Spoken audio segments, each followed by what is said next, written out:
Okay, welcome to the today's class. We will be seeing only about power factor.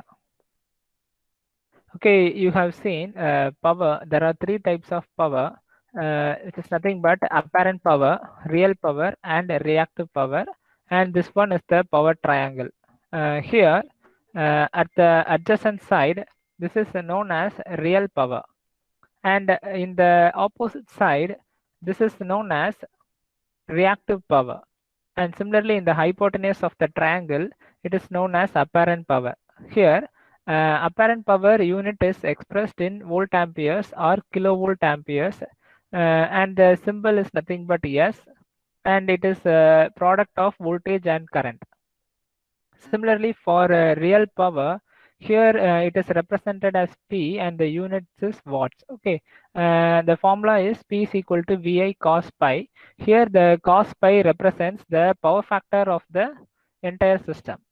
Similarly, for reactive power, it is represented by the symbol Q and its unit is var or kilovar. Okay, and its formula is VI sin pi.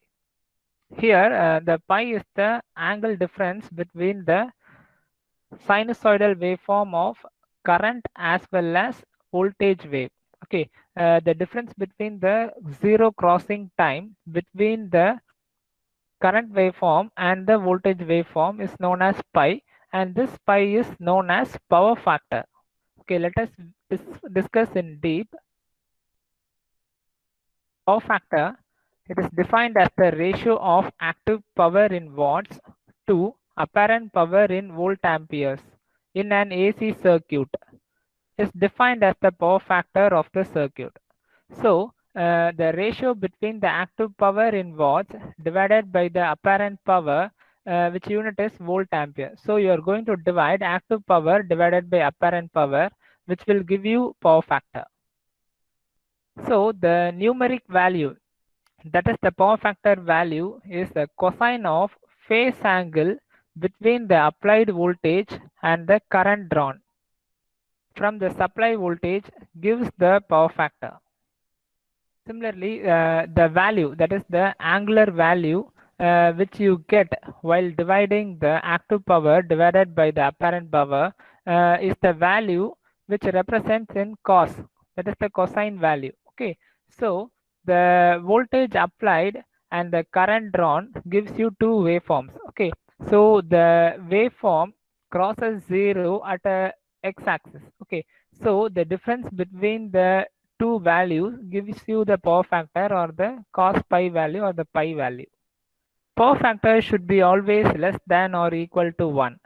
So if you are writing a sum or a formula or in any real cases, power factor will be always equal to 1 or less than 1. Okay, it should not be greater than 1 because it will not be greater than 1. Okay, it should be less than or equal to 1. The maximum value should be 1, but it can be lesser than that. Say for inductive load, the power factor may drop up to 0.85 or 0.75, but not more than that. Okay, for capacitive load or resistive load, you will get a leading power factor or a unity power factor of 1, not more than that. Okay, so the maximum value is 1.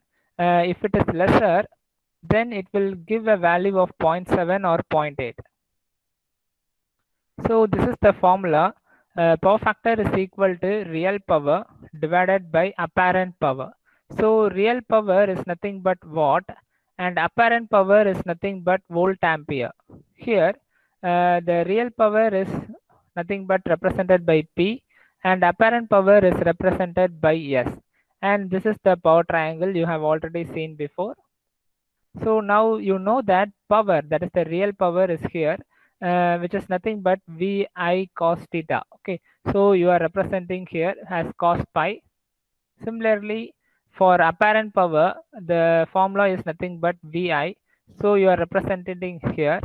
So what you are doing is dividing real power divided by apparent power.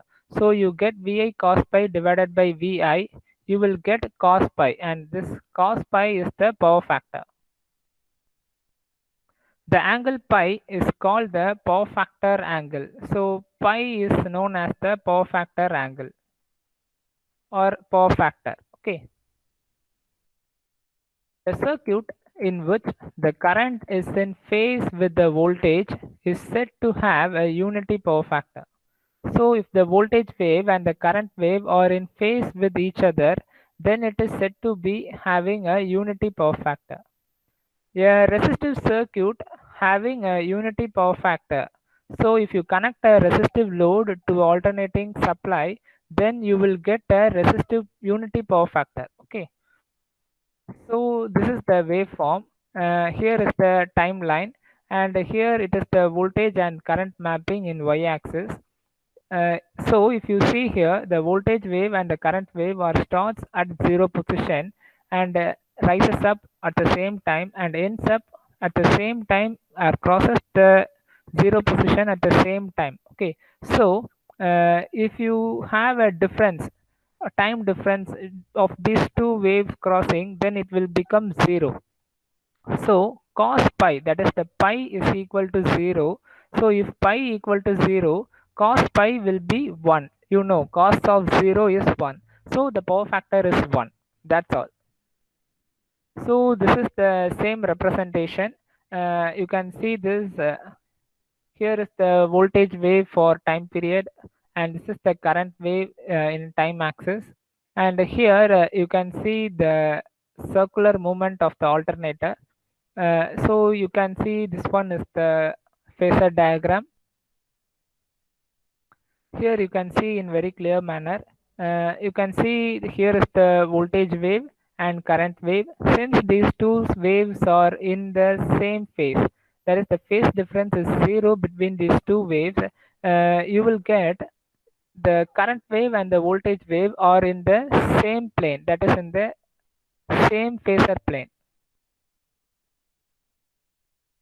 Similarly, a circuit in which the current leads the voltage is said to have a leading power factor. A capacitive circuit having a leading power factor. So a capacitance always have a leading power factor. So this is the waveform. Here you can see the waveform in a very clear manner. This blue line represents the current waveform and this yellow line represents the voltage waveform. So you can say that the current will lead the voltage by an angle of pi. So if you see here, the voltage waveform starts at 0 at this position, but you see the current waveform is starting or crossing the 0 position at pi by 2 angle. So it is having a phase difference of 90 degree. Yes, it is having a phase difference of 90 degree. So here the current wave is leading the voltage wave. Okay, so this is known as a leading power factor or a leading phasor diagram. For capacitive currents or capacitive voltage is being drafted in a graph paper, then you will get a voltage waveform and current waveform like this. So here the phasor diagram is like this. Here is the voltage phasor and here is the current phasor. Here you can see that the current phasor is leading the voltage phase by an angle of theta degree, that is the pi degree, and it is nothing but cos pi. Okay, you can now have a difference. Here you have a 90 degree phase shift between the voltage wave and the current wave. So the pi value is 90 degree, so you can get cos of 90. Okay, so you will get such things. Here it is exactly 90 degree in a real factors. In case of a real capacitive loads, you will get some phase shift here. Okay, so you will not get cos 90, you will get some other values. For a circuit having an inductive load, then the current will lag the voltage and we will have a lagging power factor. So inductive circuits will have a lagging power factor, and this is the waveform of a lagging power factor. Here you can see in a very clear manner, this yellow wave is the voltage wave and this blue wave is the current waveform. Here you can see the voltage wave is lagging. Since you can see the current wave here it crosses in the imaginary side, you see, or you see here, the current wave crosses 0 first. Okay, after that only the voltage wave is crossing. So, so the voltage wave is lagging the current wave. So this is the phenomena that the power factor is lagging for inductive loads, and this is the phasor diagram. Here you will see this one is the voltage phasor, and here this one is the current phasor. For this, you can see the current phasor is drawn by or drawn below the voltage phasor by an angle of theta degree, and this theta degree is nothing but the pi value, and this pi value is nothing but the difference between the voltage zero crossing and the current zero crossing. So you have to subtract when voltage is cross time and when the current wave is crossing the time period.